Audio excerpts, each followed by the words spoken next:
Welcome to Mission Microgreen Farms YouTube channel. In this episode, I wanted to discuss about what microgreens are, some of the benefits of microgreens. I wanted to touch on the subject of what sprouts and the difference in between sprouts and microgreens are. And then at the end of this episode, I wanted to be able to show y'all some examples if y'all are looking to set up at a farmer's market of how I educate my customers and the benefits on the microgreens.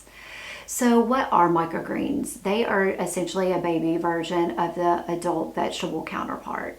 They are 4 to 40 times more nutrient dense at the stage you're eating them at as a microgreen.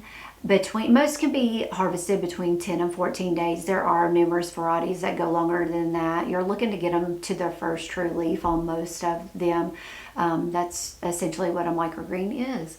So as far as benefits go of microgreens, there's many different varieties. They are going to have different benefits. Some of the more well-known benefits of microgreens are like a property for broccoli that's got high amounts of sulforaphane in it, which is like an anti-cancer property. It's going to be an anti-diabetic property, as well as it actually helps aid in autism. So broccoli is very good for the brain. Some of the other varieties are very good for, to help with cancer, to help with liver, to help with vision. I very much so encourage you, if you're starting a business, to be able to educate yourself in the different varieties of microgreens that you are growing. So that way, if you have a customer to ask at a farmer's market or wherever you might be set up at, you're able to be able to educate them and tell them about that. And some people can't eat certain types of microgreens because of some of the health issues that they have. So another property that most of your microgreens are going to have is polyphenols. They are a natural antioxidant, which is great. It helps with the body. So those are just some of the benefits of microgreens. I just wanted to be able to touch on that. Definitely there's a ton of research that has been done out there that you can be able to help educate yourself off of the internet. Great place. Like I said, there's been a lot of research done also in how much you should be eating of the microgreens as well. So you definitely want to go out there and really educate yourself. So my next thing I wanted to talk about is the difference in between what a sprout is and a microgreen is. So a sprout is essentially going to have just those first true leaves that grow on them. You're looking at eating the stem and the seed as well, along with the root. They are not grown in a medium or trays. They're actually most of the time sprouted in jars. So you're usually rinsing those twice a day just to make sure that you don't get any bacteria in those. Very good for you. They're very good, high in nutrient dense as well. For the microgreens, they're a little bit different. They're going to be, as I was previously saying, grown anywhere from 10 to 14 days, can be harvested.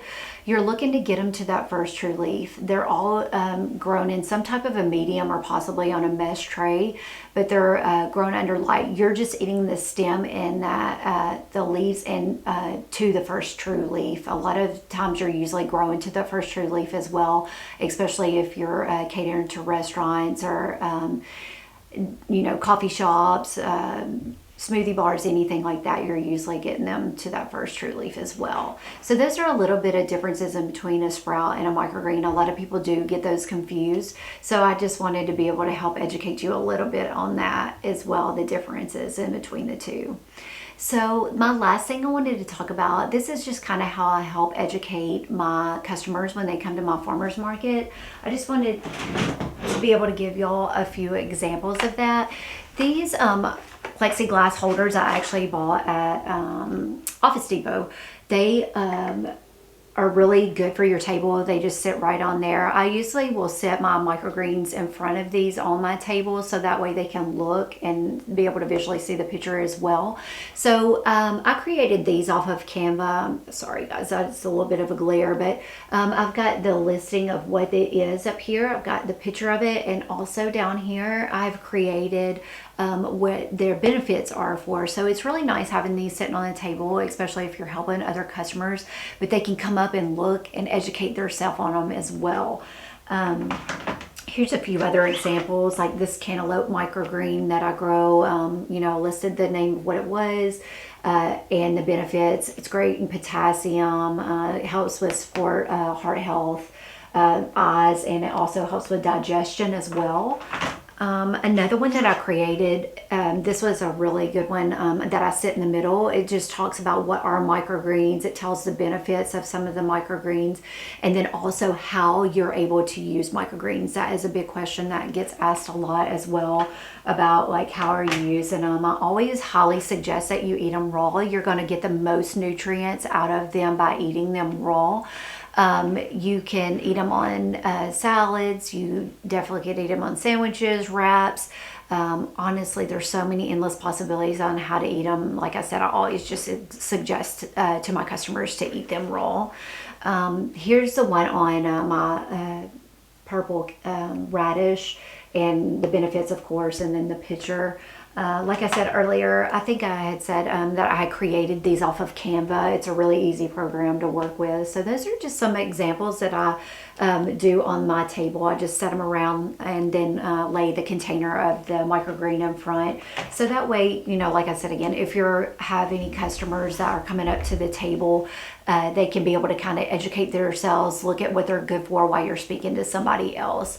So I hope this video was helpful in explaining a little bit about what microgreens were, some of the little bit of the benefits, and how important it was to educate yourself, especially if you're setting up at a farmer's market or somewhere like that, to know the difference in between the microgreens and what those benefits are. And just hopefully a little clarity between what a sprout and a microgreen was. So I hope y'all enjoyed this video, and if you haven't, please like and subscribe, and also click on that bell so that way you can get notifications when new videos drop.